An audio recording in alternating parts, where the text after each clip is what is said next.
Hi, everyone. Welcome. My name is Sam, and on behalf of Book Soup, I'd like to thank you all for joining us for tonight's event with Howard Parr in conversation with Denise Hamilton discussing Rankin, a punk ska noir novel. Tonight's event will end with a Q&A, and to submit a question, please use the Ask a Question button at the bottom of the screen. And if you see a question on the list that you'd like for our speakers to answer, you can click the like button, and it'll bump it up in the queue, and we will try to answer as many questions as time will allow. And please also feel free to continue to engage in the chat area as you already are with the conversation with each other. We'll be hosting more virtual events in the near future, and you can learn more about them on our website by signing up for our email newsletter. You can follow us on social media at Book Soup, and you can follow our Crowdcast page right here as well as following our YouTube channel or subscribing to our YouTube channel for past events. And our next event is tomorrow with Emma Brody in conversation with Lauren Fox discussing songs in Ursa Major. And please support Book Soup and our author tonight by purchasing a copy of tonight's featured book, which you can do by clicking the green button right below the viewer screen. It'll redirect you to our website where you can complete the checkout process, and it won't interrupt the viewing, so you can do that at any time, and it'll open in a new window. Howard is also coming to sign books in this week. So you can personalize or just ask for a signature. But you want to make sure you do that tonight because he's coming on Thursday. I had to remember. And I was thinking Wednesday in my head. If you are local to LA, you can also stop by the store from 10 a.m. to 7 p.m. daily. We are closed tomorrow and for July 4th. So if you're local watching now and wanting to come in soon, just a heads up for those 2 days. And with that said, let me introduce our guest for this evening.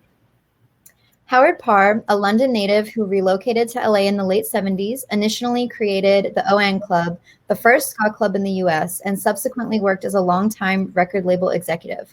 Along the way, he has worked with a wide array of iconic artists, including The Clash, The Specials, The Psychedelic Furs, The Cure, Bunny Wailer, Jimmy Cliff, NWA, The Go-Go's, Def Leppard, INXS, Moby, and Lana Del Rey.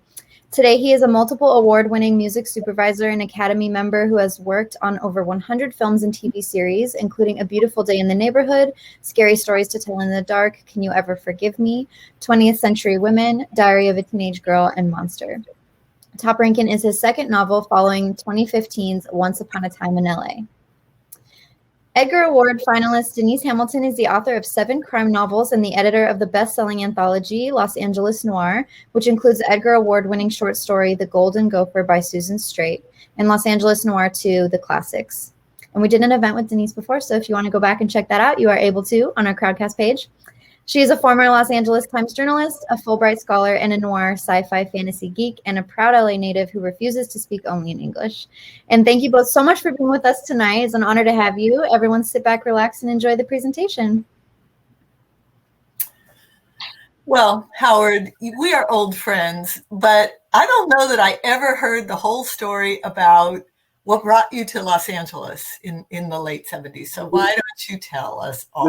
This will be the time to tell the tale. Yeah, it's so fun to be with you doing it, and remote as we are, it's still going to be great. And yeah, I came to LA in the height of punk in '77, and the truth of the story is I'd actually bought a ticket on Freddie Laker Airways, which was this cheap cut rate airline, that great guy who had made pricing available to kids. It was like £200 round trip. So super cheap compared. So kids like me who wouldn't have been able to afford it before suddenly had access. And I booked the flight, you have to book a long time in advance. It was booked maybe 6-7 months ahead. And in that time, punk totally broke in London. And, so it was an incredibly great time to be in London, apart from the, all the reasons why you wanted to get away from it in the first place, which was obviously wicked conservative government at the time, strike breaking, mandatory power outages, which seem to have caught up with me here at this point. But, there was the IRA letter bombs were going into offices and restaurants. It was just a pretty bleak time. So that was the reason to come here. And that's when I came at the height of punk. So, and you stayed, right? I essentially never left. And so were you already into punk in in London? Oh, I was obsessed. Like the Clash, I would say in a lot of ways, like really galvanized me to get up and do something. You know, it was, I mean, look, we were all sort of, I think, inspired by Bowie to dream up your own life, but the Clash in that minute were just, it was like time, you know. So I think it took different forms. A lot of people obviously formed bands, when other people, you know, did other tangential things to the music business. But it was a really powerful moment where the door had been kicked open a bit, you know what I mean? And it was time to come rushing on through for all of us. Yeah. Well, in some ways, it must have been hard to leave when things were just so popping in London. It was really hard. The real balancing thing for that was when I got here, the bands all started coming. And, you know, the first band I ever saw in LA was Tom Petty and the Heartbreakers at the Whiskey in that spring '77 with the Quick open. It was a great LA local band at the time. And then there was like an avalanche, and the Clash played the Santa Monica Civic. So I was there. I went to that, I think, or it could have been a cut with the next tour, but yeah, I remember the Santa Monica Civic was insane. Yeah, they played a couple of times, and the second time was when they came back and played again. It was when Lee Dorsey opened. He was an iconic soul artist. But other than that, most of the bands were playing the Whiskey, and it would be in that era. There weren't, fortunately for us, there weren't a lot of mid-sized venues. So these bands would come, do multiple nights at the Whiskey, 2 shows a night. The early show would tend to be the record company, because it would be the first time they came, would buy all those tickets for all the industry sort of miscreants, and then the late show would be for the kids. And it was incredible, because by that point, you know, as things moved so quick, that a lot of bands would have been playing bigger venues in London, and you were getting to see them in these great small venues like the Roxy, obviously, and the Whiskey primarily. The odd one played the Starwood, the Dam played the Starwood, but most of them were in the Whiskey. So did you just call them up and say, hey, local Brit here, put me on the guest list? You know, it was a strange thing. And I'm sure I wasn't the only person, but right when I first got here, I remember the first time I was here, I was getting like let in places. You know, I don't know if it was still just like Mario and the Roxy, and ran the Roxy and the Whiskey was like my sort of, my kind of uncle, or maybe my godfather would be more appropriate, you know, to put it, and just looked after me. I don't know why. I mean, I think it was still a bit of a novelty having an English sort of someone running wild here, and so I got on with a lot and got in a lot for free. And were you living at the Canterbury? Did you ever live there? I never lived at the Canterbury. I kind of drew the line there. Canterbury features in your book. Yeah, I mean, it was definitely big time. Yeah, and I went to the Canterbury a lot. Don't get me wrong, but I was fortunate enough not to live there. Did you live in Hollywood? Yeah. I was living, the time the book was set, I was living on a side street up from, well, actually 2 places. I was living up a side street from Barney's Beanery, up the block from there for a while. I shared a flat with one of the many drummers from the Germs. And then I lived subsequently on Rangeley with one of the people who's of that time I see online here, so I'm not going to bust her by name, but she's sitting on out there on this Zoom, and it was a pretty wild time here actually on every level. And then, so how did you make the jump from, you know, being a fan to starting a club? I mean, what gave you the chutzpah to start a club? Because that just seems so overwhelming. Well, you know, there's that. I'll do it in order. Like, I'd had the notion, I'd wanted to do a club because people were doing sort of random underground things at the time, so it felt natural. And in what had happened was, at the time when this came about, my girlfriend at the time, and Julie, and subsequently wife and now ex-wife, had been told by a friend there was a guy who had this place that was on its last legs club and wanted someone to do a punk club. but this was probably February 1980. And so I went to meet him, but I didn't have any interest in really doing a punk club at that point, because the hardcore thing was coming in. You know, the punk scene had been very diverse, you know, just playful, great. And I didn't love all the bands at the time. A lot of them I like more now when I first got here. But, you know, I love the Go-Go's, I love the Germs, and, you know, another band. There was plenty of other good local bands who weren't punk when I got here too, you know, like Robert Stoddart Band and the Adapters. And there was, you know, obviously Prince, as everyone probably knows, and those kind of bands were around. Dwight Twilley had been here, I loved, you know. But you know, I have to predate this a little bit, because in summer of '79, I think it was summer, I'd seen an ad for the specials for Single Gangsters in the NME. And I'd sort of been kicking back a bit against punk, so I didn't want to be in there. It was getting a bit identikit, you know, everyone was wearing the same clothes, the mohawks, and, you know, it was all starting to feel a bit cheesy and not really what I'd imagined it to be or wanted it to be. So I've been wearing like these little sort of, you know, you call them suspenders, braces, we'd call them, little 1/4-inch red braces, and officer boots, and, you know, Ben Sherman shirt here and there, and Levi Stay Press. And I saw this picture of these. I was more or less wearing what they were wearing. I was pretty much the same, except I don't think I had a hat. I could be wrong, but I don't think I had the hat. And I knew what the reference points were, so I bust out to get the single, and it was like, oh, this is it. I mean, honestly, I know it sounds crazy. In that minute, I was like, oh, this is the sound. You know, this is what it is. You know, this is what it should be. It was like those incredible, like the revved up punky sort of ska songs, social political lyrics. It was like everything I wanted, and I knew that kind of the idea really came right in that minute.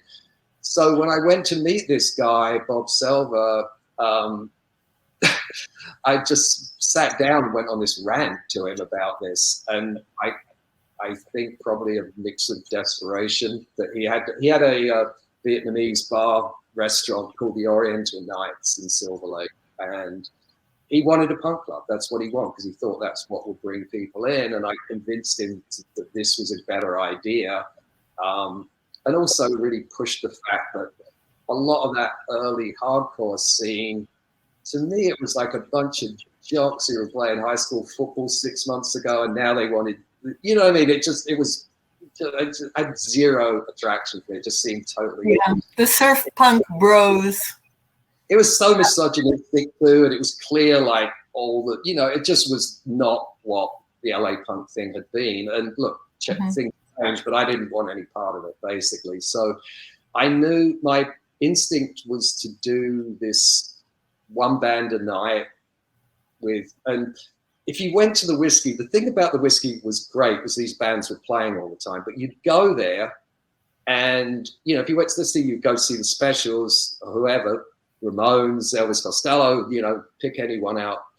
And there'd be the old sort of hippie sound guy playing the Doobie Brothers, and it would be like, you'd walk in like wired and ready, and you'd be like, oh, what is this? And you'd stand there and listening to that or nothing. And then the band would come on, it'd be great, and then it was done. It wasn't like that full experience. So I figured I'd DJ, play ska, soul, you know, the new ska, but also vintage ska and soul, mixed in a bit of reggae, and that's what we did. And so, I mean, did people come right away, or did you have to take out ads and get the word out, or did the bands draw people in? You know, it was only when I was writing the book that I realized how crazy this all was in terms of time and no money. I hadn't really thought about it much till I started to write the novel. I had some journals, which I didn't really use too much, but they helped me give dates, times, you know, authenticity in that respect. But we had like 3 weeks, I think, from when I met him to do it. And at the time, there was only one ska band in LA, the Box Boys, who I'd met and knew and spoke to their manager, but they couldn't play the night at the beginning. And there was a band called the Adapters, who I loved. And I I talked to Alan, who's the leader of the band, and I said, do you think you could put together a soul thing? And he got two of the Lost Lobos guys, two or three of the Lost Lobos guys. They called themselves the Lowrider Horns for the night. He did the adapters and the Lowrider Horns. And we just fly the hell out of it. We had $40. The only money we had was $40 to buy a little ad in the LA Weekly. And that was the place to buy it, though, at the time. That was like the internet of its time, right? I mean, it's almost impossible to articulate how powerful a Score in the Clubs thing was there. And so it was packed the first night. The couple of weeks afterwards, I think people thought initially it was like a one-off. Like, that was a big thing. That was great. You know, you go to this thing and it get closed down. You know, people were doing things at the Elks Lodge or whatever, and little, you know, all these different places. But then once the Box Boys came in, I'd see Gino Washington, he's American soul artist, but he primarily was big in England. And at the time, if I remember correctly, the Dexys Midnight Run is homage to him. Gino was out, and he had opened for the Selector.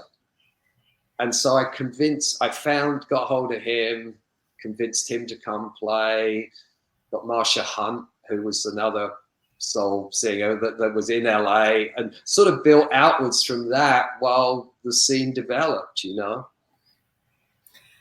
Were you like on the phone to England trying to line up bands? Or, I mean, because this was like before the internet. How did it like physically all work? It's very, you know, it was very sort of street level, and a lot of it was local. And, you know, the reality of the ON Klub was it was so small that, you know, I mean, we put in ungodly amounts of people in there. It probably was 400 plus people in there, but it was only really licensed for like 150 compared to the whiskey that was licensed for 4. So we didn't have the money to do big guarantees for these bands, and B, the place was too small to get English touring bands in there, which was you know, honestly, I loved the whole experience of the club. I got nothing but mostly fond memories of it. But at the time, we couldn't compete with that because we didn't have the money or the room size. So it was very much like get what you can and develop a scene out of here.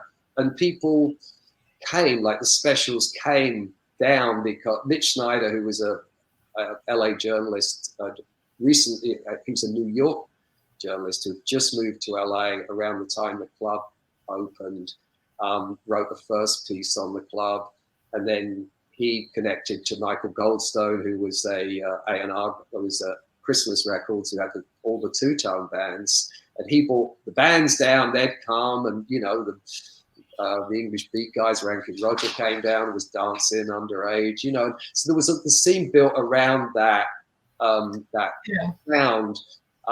And you know, there were things, like the English beat guys came down with Mick Jones from the Clash one night after they played the Palladium and got up and played. So that was more that nature with those people. They would get up more impromptu than we'd have, you know, a formal show. It just seems like a lost world, doesn't it?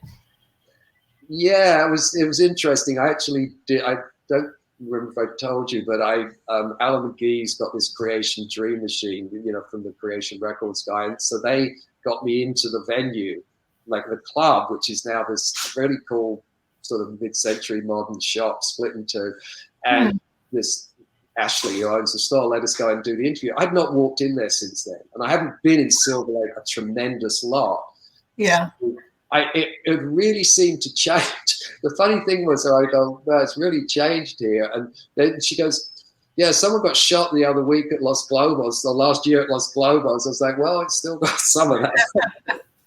Not, you know, I mean, it's like all these neighborhoods, you know, worldwide that we kind of played and caused trouble in, from, you know, Lower East Side, New York to Brooklyn to Austin, New York, you know, take your pick. They've all changed, right? Yeah. Well, I think that anyone who's listening and watching can understand that only Howard could have written this book. I mean, this is a book that was written, you know, from the ground up, from the guy who was there at the time. This is not someone who had to do research to to get the feel for what the club and the scene and even LA, the whole punk ska world was like back then. So, and the book has this, you know, vibe of authenticity to it, I think, for that reason. And so we were talking before about how, you know, you didn't want to write a memoir, and you didn't write a memoir. You fictionalized everything. But was it hard to go back and relive that, or were you able to just conjure up all the different scenes? And yeah, you know, it was funny because I'm like, I know I told you I probably would, I'd try not to, but I can't resist, because when we first met back when I was about to start Once Upon a Time in LA, you told me you'd been to the ON Klub, and that would be a great story to tell. And I really didn't, I'd never thought about it. I'd really been resistant to it because it did feel too close to home to write, and I wanted to write fiction. You know, authentic fiction set in the world I knew, but fiction nonetheless. And when I actually started on it, and I'm so grateful to you for it, really, because it actually was the best fun. Once I got the story down and figured out the nefarious side of it, I hunkered down in 2019. I was writing 8 hours a day every Saturday, Sunday. I blazed through it, and I had the best time. So it was very easy to write. It was very fun to write. And as soon as I kind of freed myself from having to, I wanted it to be authentic, you know, lived in the moment, so that you wouldn't be looking back at it. I tried, you know, I was very determined not to be like, oh, there, this, and that was so cool then, because it was, you know, it was like, okay, this is what it's like. If you want it, if you were there, hopefully you remember it the way I do, and if you haven't been there, you know, it's real time. Everything that happens, all the people that are the real people in it, I'd had some association with on some level throughout. I just had fun writing it. Honestly, it was fun from start to finish. I really, once, you know, I mean, look, I won't break it all down, the stuff we discussed during the process, but I had the best time doing it, really best. And it was really came very fast and easy. Well, I mean, every page is just dripping with references to either, you know, so-and-so's in town, or we went to this restaurant or this club, or, you know, we saw, I don't even remember if it was like, you know, Iggy Pop at the Tropicana Motel or something like that. But, you know, it brought back so many memories, and, you know, driving down the streets and everything. But it was so authentic. It was just kind of tossed off like, oh, and, you know, it wasn't like stuck in, you know, by a fiction writer to create verisimilitude. There was a real sense that you were inside the action. Thank you. I love, first of all, when I first got to LA, I loved more than anything all the joints, the old joints, the little sort of remnants of noir. The architecture was, you know, a lot of places were torn down soon after I came and gradually dropped away. That side of it was so fun to revisit. And I did, you know, the only thing I did on a few times was I would go and find menus online just to make sure stuff that we reference in books was on the menu, or whatever in the story was on the menu. But it was really lovely to go and revisit them, you know, that way. And the final scene takes place at Errol Flynn's old abandoned estate, right? Yeah. Which, if you were living in LA at the time, you hiked up there and hung out and drank beers and whatever, you know. I mean, did you do that too? Yeah, I think that was one of the things I really got me going writing it, was just that it was such another world. And it, you know, I mean, the Sunset Tower to me is such a perfect example of it, because it had been an iconic place. I suppose a lot of people would refer to it as such again now. Back then, the doors were hanging off, you know, and it was that's where Iggy Pop had lived, and we talk about him, you know, in the story. But also, like the street level thing of it, the punk thing of it, in terms of those bands and, you know, Joe Strummer or people, there was the deliberate thing that those bands were doing was not to separate from the people who followed them. you know, that it wasn't like, oh, we're over here, there's the Velvet Rope and, you know, the disco-y, you know, stadium bands thing. It was very street level. So it was nice to sort of go and remember that time in that respect, you know. Well, it was great for me too, because you know, going to the Anti Club and the Palace and you know, everything was cheap because most people did not even know about punk, right? Like they were like going to disco clubs and places like that. So it was for us. It was for, you know, the young, and everything was cheap, right? It was like $5, $7 to get in the door somewhere. It was the easiest place in the world to be broke. Like being broke in London, being broke in LA is pretty easy. It was. It was. Yeah. And you could also find parking. That was the other thing. And I remember reading the oral history of punk, the New York punk scene, and Debbie Harry driving her car around, driving Blondie and the Ramones around in her car and parking in front of CBGB's or whatever. And you just think, oh my God, that could never happen in today's New York. And it's the same in LA too. There's the, like you said, the Velvet Rope, and, you know, you can't get in unless you know somebody, and it's super expensive. And yeah, that the smell of like spilled beer and old carpeting and loud music and crappy sound systems, but it was the smell of the old smelly carpet is definitely it, right? That is the Canterbury, like to a T. Well, you know, I think that when you mentioned when I mentioned that to you years ago, and I don't know if it was at the mystery bookstore in Westwood, which is also gone. Yeah, that was gone for many years, because that's where we met. You came in when I was doing an LA Noir thing or something, because we share that love of noir. It was an Eve book. You were doing an Eve book. Oh, okay. But I remember when you were telling me about it, because I had thought someone needs to write the LA crime novel that's set in the LA punk world, you know? And so when you said that, I was like, punk, ska, Brit expatriate who comes and knows everybody. I was like, yeah, I want to read. You have to write that because I want to read it. I know. Look, and again, eternally grateful, because that's what, you know, first of all, the noir thing matches so well with the music industry from those times. You know, obviously Once Upon a Time in LA was more in people who were inside the music industry per se, and all those kind of mob related radio guys and that kind of thing. Whereas this is more the kids that are trying to get in, but they're bumping into some of these characters, and obviously the Rampart division with the, you know, what we all knew later more than we knew then, although I got a pretty good taste of what was to come from them. The Elks Club riots and oh my God, exactly. Yeah. But I think the bands were also so they were accessible, you know. Like I remember going to the Huntington Gardens with a boyfriend, and there was Exene and John Doe walking around the Huntington Gardens, and didn't they look out of place because they're all dressed in black and smoking and looking very kind of glowering at everybody. But it was like, wait, that's Exene, you know. And I remember having breakfast at the Tropicana and seeing the guys from The Clash, and it was like, you know, you're at the next table. And it wasn't like, you know, today where everyone, like you said, everyone's in Broad Beach in Malibu behind, you know, with security guards and everything, or just, you know, untouchable. We felt like they were our musicians, like exactly. Shared that, right? Yeah, it's true. We were lucky. We were lucky to be around for all But of course, at the time, you don't realize you're living through a historic time. Yeah. It's just like you think it's always going to be that way, right?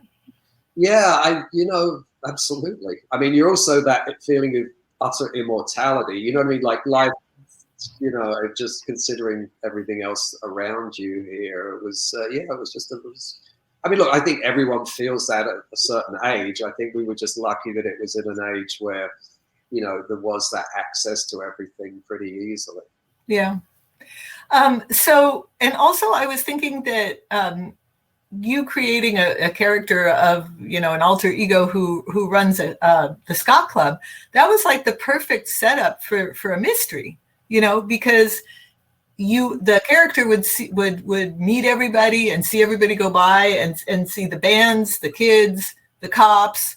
You know, your character's always getting harassed by the fire department, right? For you know, letting too many people in. And of course, Silver Lake was pretty ungentrified then.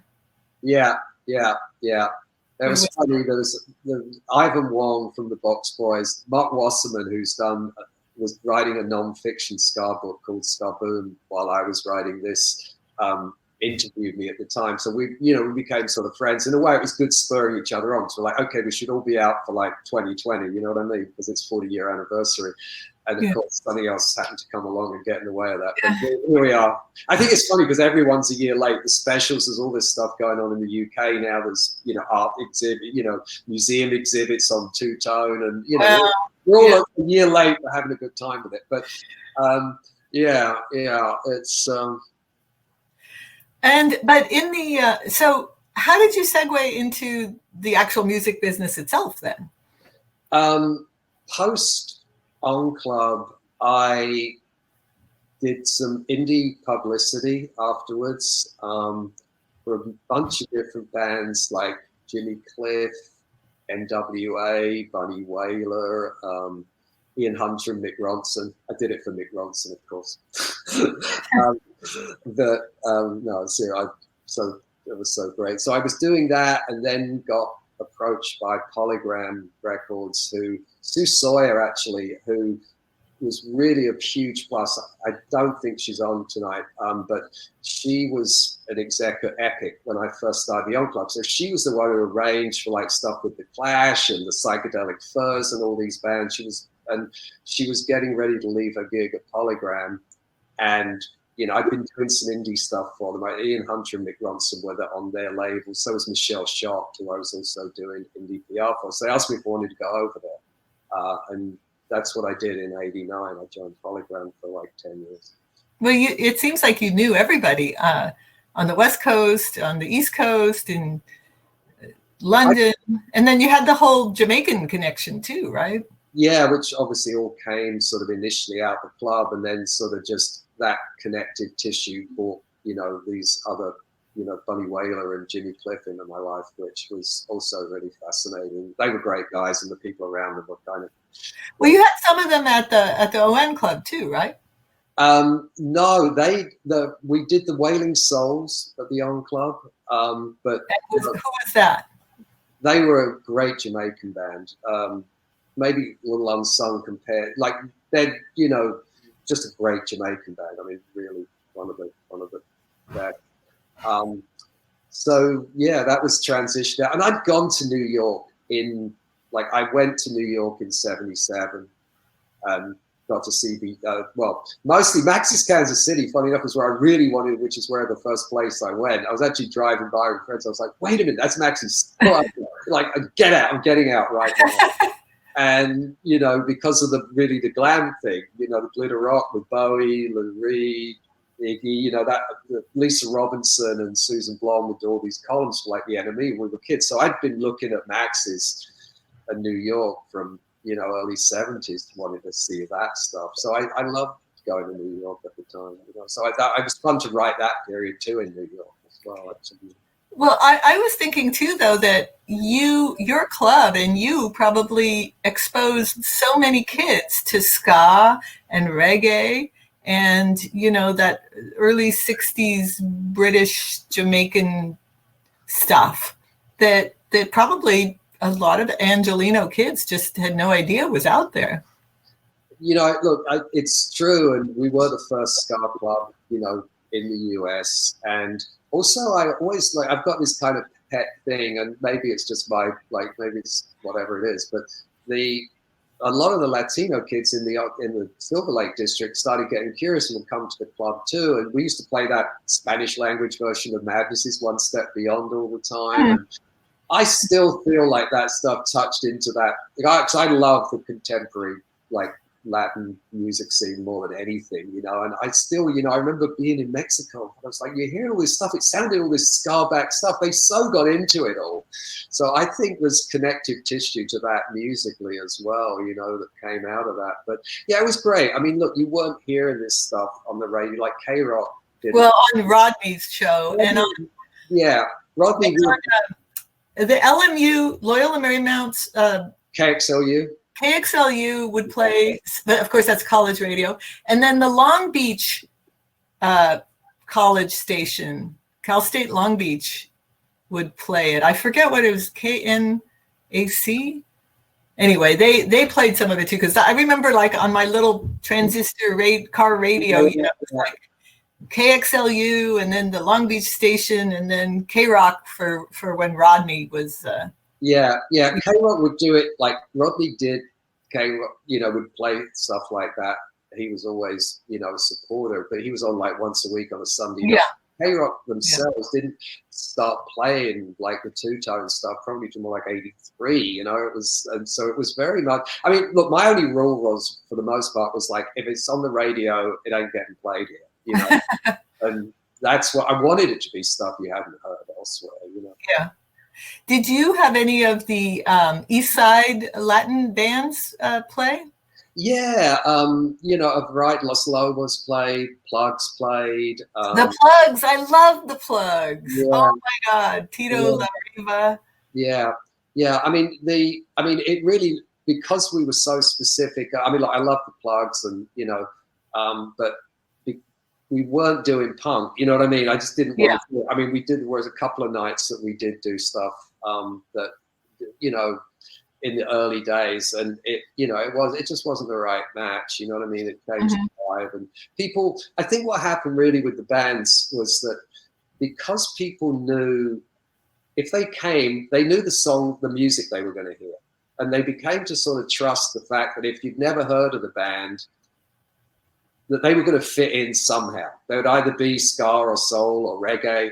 And like, there was this band that I always want to bring up because they sort of got forgotten, but I got this tape from this band in Phoenix called The Extremes. And it was so good. And so I booked them, and singer, I think, was from Trinidad. But anyway, they came out. Bill Bentley wrote a score in the club. So it was a line of people around the block, and that was 2 months after we opened. So we got this trust where people, if someone said it, their ska band coming, they hadn't heard them. They only had demos. I don't think they ever released them. Where would they have heard it? There was no internet. The radio didn't play them. It was that cool sort of trust thing that was great, and that's what really made it freedom to book whatever I wanted, in a sense. It's all so fascinating. And I would think that for you as a writer, it was hard to figure out which anecdotes to leave in and which ones were going to make it in. And I mean, how did you decide that? That was, I mean, it was hard, you know what I mean? And I didn't want to overdo it, but I wanted to sprinkle it. I mean, I couldn't resist when Ricky Lee Jones and Tom came down, and they were coming in, they bought their tickets, they opened that tatty ratty curtain, I don't know if you remember it, to get inside. And Ricky Lee looked at Tom Waits and went like this. Oh no. We got into a huge fight over it. She left and he stayed. And at the end of the night, we didn't really have, we don't have bouncers or anything. It was one door guy, you know what I mean? And this other guy was sort of took care of the place, was cleaning up. And I don't know if you remember, there was no tables. There was 2 or 3 little tables. Yeah. There wasn't, and a bar. And a bar, and there was otherwise it was just this space in a low stage. And this guy's passed out. And he goes, I got to toss this guy out of here. And I go, it's Tom Waits, just leave. The one I wish we'd been able to get in, but she didn't happen till 81, was like Lydia Lunch. Because I did love the New York stuff, and we gradually, it's not in the book, but after 81 on, we were doing a lot of New York bands, and the the Flesh Tones and the Ray Beats, but what I feel like she might have been first, but I was standing outside the club one night and Lydia Lunch walked up to me, and she's like, yeah, I've got a new band. I've decided, I was asked to play the Whiskey, but I've decided I'm going to play here. And I was like, okay. And I love, you know, Teenage Jesus and stuff, but it wasn't really what we did. And she's like, yeah, but I got to play a Saturday night. And I'm like, oh, wow. Because, you know, Saturday night was, you know, people were used to something. And she convinced me that she wanted to play White Zombie, the film, before she went on. So we got a, you know, whatever it was, 1630 mil or whatever print was, and we got a projector. And it was the only time ever anyone asked for their money back. Like there's a mix of people, like there's some New York, you know, people who would have been at Lydia Lunch, but there's also like all the regulars, you know. Yeah. So this Jamaican guy comes up to me, he's like, no, well, whoever was working the door at that point said, this guy wants his money back. So I was like, and the band was on, she was on. Oh, the movie was on, excuse me, the White Zombie was playing. And he's like, look, man, he goes, if I wanted to watch this shit, I'd stay home and watch the midnight movies. I was like, you know what, you're right, there you go. But I did we did diversify a lot down the road, but it's not in the book, because I wanted the book just to be 1980 and that whole thing. But yeah, so those stories got left out because they hadn't happened yet, you know. Yeah, it was such a time capsule. I mean, I was like pinching myself, because it was like so much of it was my life, you know, and it was so wonderful to revisit it. So, but I should ask you, what was it like to make the transition from music to writing? Because you are just surrounded by a world of music and you're a reader, but how did you become a writer? Well, obviously I was right around the time I met you. I was starting, and I wanted to, I'd had this note, I'd had the Once Upon a Time in LA story in my head for quite a long time. And when I thought about, you know, at this point I'd been in the music industry for a long time. I'd seen so many like stories that really were noir related. I mean, the music business is the perfect noir world. Yeah.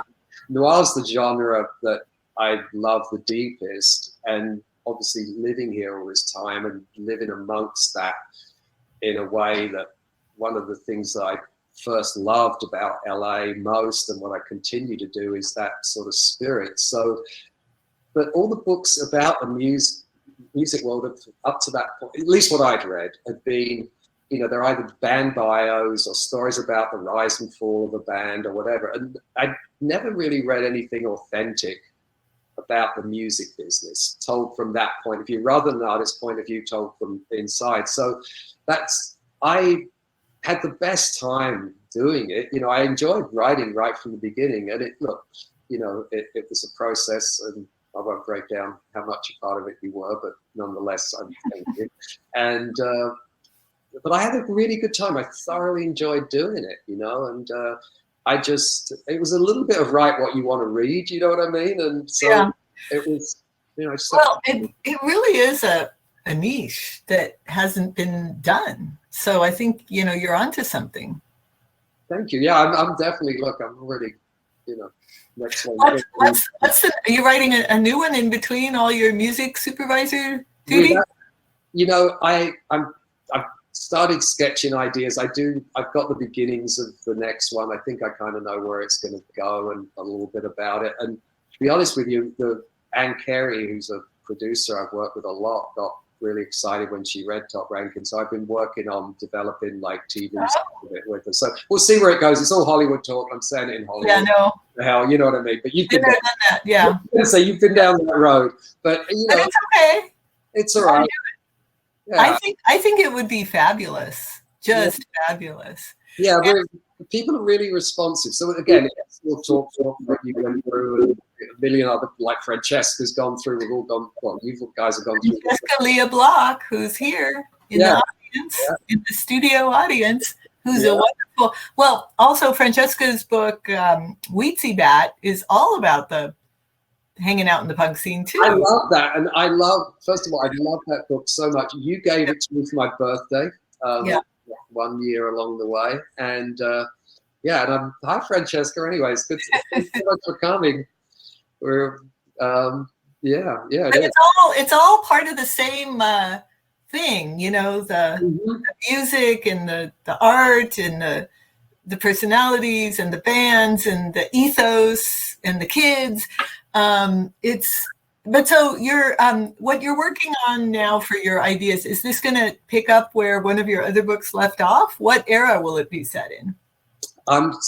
It's really funny because I had so much fun in the writing the 70s bit of Once Upon a Time in LA, and this in 80 was an absolute blast. So part of me wants to stay there, but also the idea I've got actually doesn't happen till 90s. So we'll see if it comes to fruition. But I'm definitely starting to feel the shape of it. So we'll see. Well, it's a music mystery, right? Yeah, look, I missed some of the characters from Once Upon a Time in LA, and I've got something that kind of involves people from both books in a way that I hope will be fun. So we'll see if it.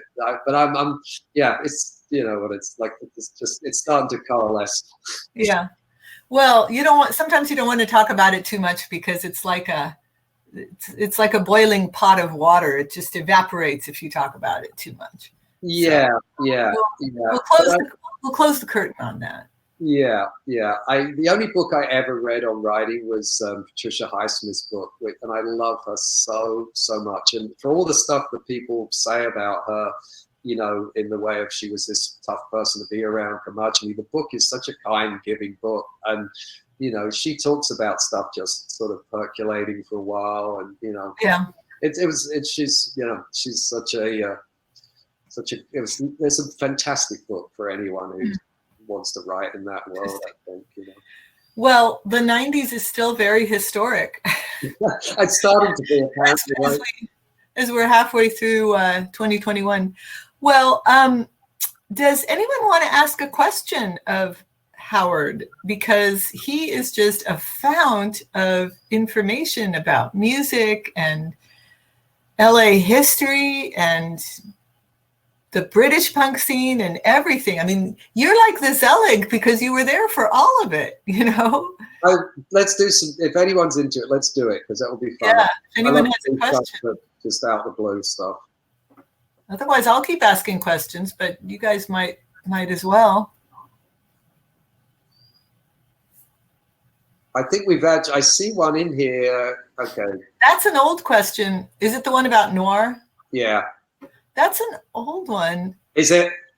What got you into noir movies or books? Yeah, that's I think from the previous, when I was doing speculative Los Angeles. That's so funny. Which, by the way, I mean, that has been my favorite. Speculative LA, and obviously Francesca's got a story, and you do. And that book I had not read a lot of speculative fiction in a long time, and it just has popped my mind so beautifully. There was such a range of things in there, so it's funny that question will be hanging around. Yeah.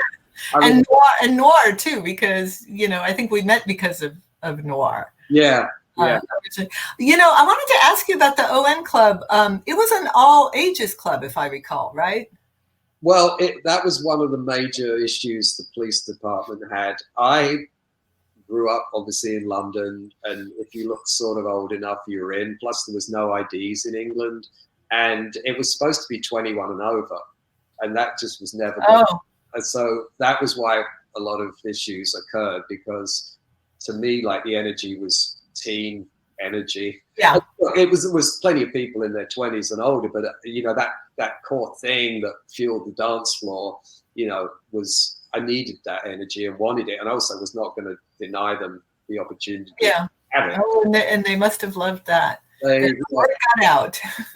Oh my God! I remember first conversation with the undercover cop who showed up. I'm like, what are you talking about?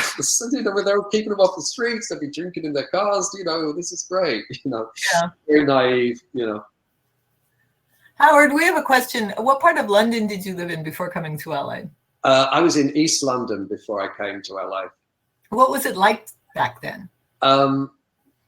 Well, funny enough, another neighborhood that's been not completely, it's been rather gentrified of late. And I haven't actually seen it in detail since it was gentrified. But London, it was an incredibly tough time to be in London, you know, in any kind of socioeconomic sense, especially for kids or people who didn't have money. But it was a great music time. I mean, there was so much. And look, London had always had that, you know, I was lucky. I lived through everything. I was, you know, from when I was a little kid, I lived through these eras of music that some you were too young to go out and experience, and others I did get to see.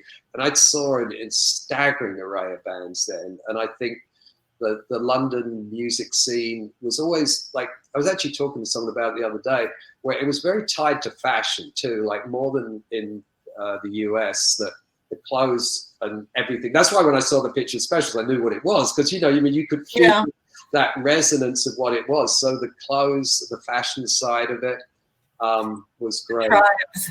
Yeah. Well, also Malcolm McLaren and his wife, right? Yeah. Those Ranger clothes.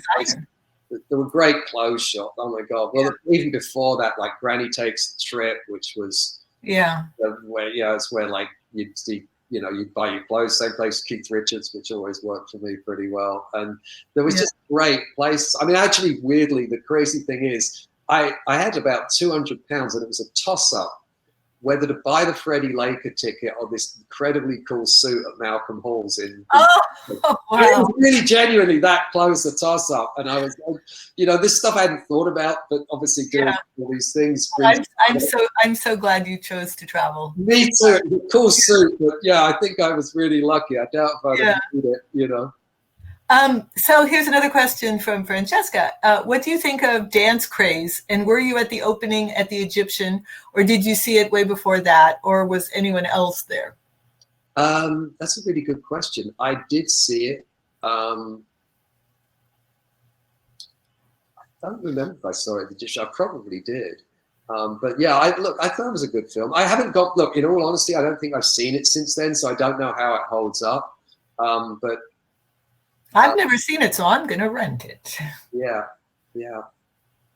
But I remember The Decline and Fall of Western Civilization. That came a lot later, though, didn't it? The Penelope Spheris movie. I don't know when it came out. I mean, it was filmed in the 70s, I think, because you know, the germs are in it, and Darby was gone by the end of the movie. So I think it was all around that time. I don't remember when it came out, though. It was tough to film for a while. When we were working on, when you and I met, I was working on the Germs biopic, if I remember correctly. That's right. Yes, I forgot about that. And someone got, it was really hard, but Roger Grossman, the director, had somehow got a tape of it or something, because I remember seeing it at the time. And that, you know, Such great times. And the Clash was great because they were political too. I mean, you felt like, you know, it wasn't just, you know, the Sex Pistols and fashion and, you know, smashing things up. It was, you know, the Sandinistas and Joe Strummer was like, I miss him so much. Why did he have to die? I know. Really a shame. It was so sad, and like I'm really kicked myself because I met him here when, you know, I was getting ready to start the club, and, you know, I was just so impacted by him. And right after Tim Armstrong and I'd met Tim, who obviously was very, you know, for the Rancid Scar thing, but their offices, the Hellcat offices, were near the On Klub. And I'd gone over to meet him for this Larry Clark film, and we'd walk by and we'd see all this stuff. And he'd invited me to see Joe, and he played the Troubadour right after 9/11, because I remember they didn't want to put AC on because there was all those rumors about gas tax and all this stuff. And he was standing over there, and I said to, you know, Tim, and I told Tim the story. He goes, "Oh my God, Joe, I'd love to hear that. You know, you should go and say hello." And I was like, "That's before the show. I'd never go over to an artist before the show." And I didn't. And afterward, it was mayhem. And was that the Mescaleros?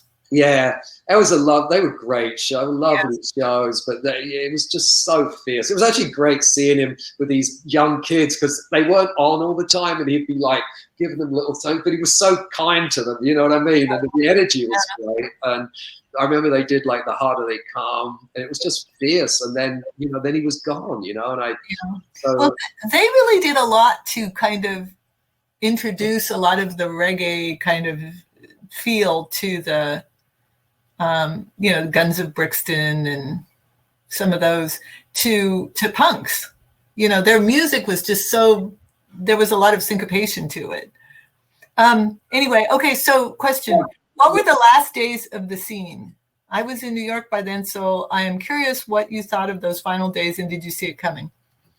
Okay, this is first of all, this is Ivan, who I think I already referenced earlier. Ivan had like the best quote when he was doing the interview for Mark's book about the ON Klub, a couple of them, and one of them's very close to my heart because, of course, it's a big compliment. And he had said, only a gangster or a Londoner like Howard could have handled the ON Klub. The other one was, there were only 3 reasons you went to Silver Lake then. Ivan, you can correct me if I misquote you here, but it was like, you could go to the ON Klub, you could go to the liquor store on the corner, or you could get shot. And he's asking me about what the final days. Do you mean the final days of punk, Ivan, or the final days of the club?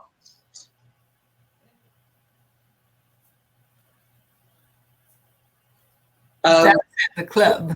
I think all clubs kind of have their moment. You know what I mean? If they're good, you start them because you want somewhere to go that there isn't to go. To me, it's the same thing as writing a book. Like, you want to read that, write it if you need to. And I think it was like, don't outstay your welcome. You know what I mean? It was like it had its time and it evolved, and we did a lot of other really fun things, and that was it.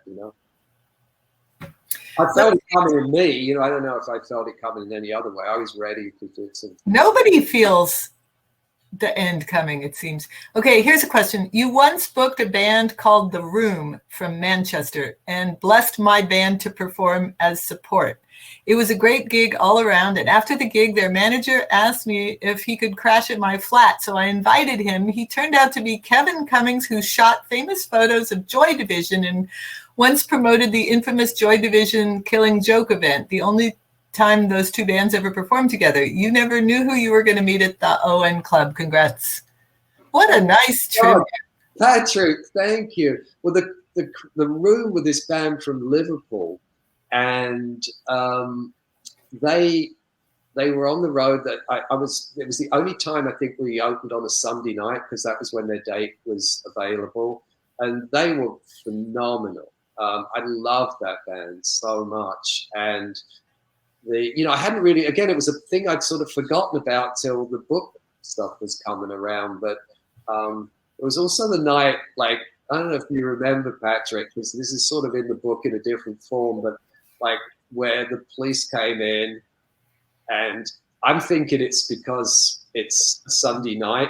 And I changed the context of the story, but I used the kind of anecdote in the book. But so this cop comes in with a gun out, gun in hand, and like starts waving to me. So I go over and I'm like, look, I'm sorry, I know it's Sunday night, we don't normally open, it's really loud, and blah, blah, blah. And he goes, and he hauls me outside, and all these 4 cops got guns on me, and they're like, a guy up the hill, a neighbor up the hill, had claimed I'd just bust in and robbed his house at gunpoint, and he saw me run down into the club. So I was about to go down for this. Oh my God. Yeah. I remember that scene in the book. That was in the book, right? Yeah, and I just, it was so vivid, as it didn't happen of say, I fictionalized the setting, in terms of who was playing at the club at the time. But yeah, and I only got away with it because I looked up and you couldn't see. There was the hillside was behind. You couldn't have seen someone coming in the club. And when I was looking up, and pointed that out to them, that's when it kind of diffused. But anyway, but yeah, crazy times. down there at some points.